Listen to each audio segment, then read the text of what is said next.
I just found the best new tennis shoe of 2021. Now I know I've done a bunch of best of videos this year, however in terms of new tennis shoe releases, this shoe definitely takes the prize that I'm reviewing and tearing down today, and it really wasn't even close. Hey everybody, it's Acker, YouTube Foot Doctor, and if you haven't guessed it already, I'm talking about the Diadora Blushield 5s. Now I originally had bought these with the Blushield Flies to do a head-to-head review, however these shoes blew me away so much I figured I had to give them their own video. So if you want to see their performance review of the Flies, make sure you keep your eyes peeled because that'll be coming up next week. So just giving the shoe an overview, there aren't a lot of really eye-catching updates from the Blushield 4s, but I'm telling you, they are there and they are significant. Because if you remember, the 4s were unbelievably comfortable, but the performance and explosive movement just wasn't there. That is a completely different story with the 5s.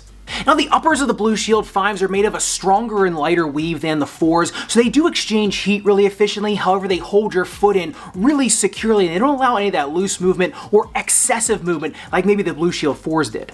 Now they still have that signature Diadora outrigger heel counter keeping your heel super secure. They got the outside lateral stabilizer as well as inside medial shank. And the signature Diadora logo which stitches into the upper as well as in the midsole, giving you even more side-to-side stability.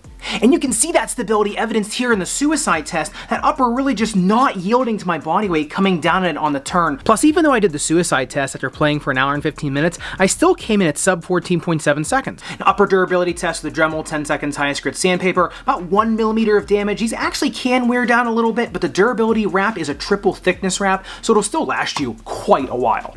Alright, and on the Midsole Teardown, as you can see, exact same specs in terms of heel height and heel to toe drop on the 5s versus the 4s. However, it's what's in that midsole foam that makes the biggest difference here in the 5s. Because in the Blushield 4s, it was made of pure EVA. Now that EVA was really accommodative and it was really comfortable, kind of molded around your foot. However, it just didn't give you that explosive performance, didn't give you any bounce out of the midsole. That Blushield tech in the forefoot gave you a lot more energy absorption, but combined with that kind of harder, stiffer, just a little bit more memory foam like EVA in the rest of the foot, it just kind of gave you more of an accommodative, comfortable feel but not performance. Whereas in the 5s, you are getting a much more resilient, bouncy, and elastic EVA. So you're getting a lot more bounce and pop out of it, even though it still retains that really nice, comfortable, and molded fit around your foot. Now just look at the serve test. 27 centimeters of serve height on the Blushield 5s versus only 17 on the Blushield 4s. That just tells you everything you need to know, that this midsole foam is just so much more resilient, has so much more memory and elasticity versus in that old shoe. And here's the thing, you wouldn't notice it to look at it. You gotta cut the shoe in half to see it. Now the tread pattern is that modified continuous all-court herringbone with that really great grippy stable lateral flange.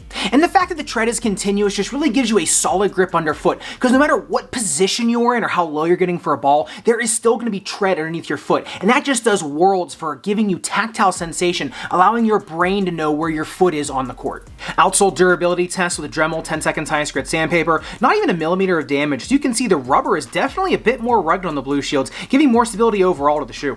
Now the fit of the Blushield 5s is ultra plush. They are so comfortable, especially that beefed up padded tongue, really nice light accommodative uppers, and that EVA midsole. It's going to fit narrow, medium, and wide width feet. Now if you are a narrow foot, I either would number 1 put an orthotic in here, 2 pairs of socks, or do the runner's knot, especially if you have a narrow heel, because they are just a little bit more generous in the heel area. And honestly, I would put the Blushield 5s on par with the Adidas Sole Court Boost and GP Turbo in terms of how good they are for somebody with either forefoot pain, Achilles pain, or heel pain, just because of how accommodative that midsole foam is, as well as the Blushield foam in the forefoot for people with forefoot issues. Now playing in the Blushield 5s was like having my cake and eating it too. It had the same plush, buttery feeling of the 4s, however with explosive, responsive playability. The 5s really sprang to life when split stepping and moving laterally, but also had a great first step springboard effect when chasing down balls.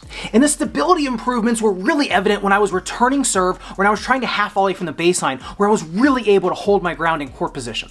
And if I had to describe the Diadora Blushield 5s in one word, it would be comprehensive. There is just something for everybody in this shoe, and it also combines a lot of elements from my other favorite shoes, namely like the Adidas Sole Court Boost, the Lotto Mirage 100, and the Adidas Ubersonic 4 into one compact, really intuitive shoe. But if you want to compare the Diadora Blushield 5s for yourself, make sure you click into the playlist up above. That way you can kind of compare these to the other brand new shoes of 2021. So make sure you check out that playlist up above, and I'll see you in the next one.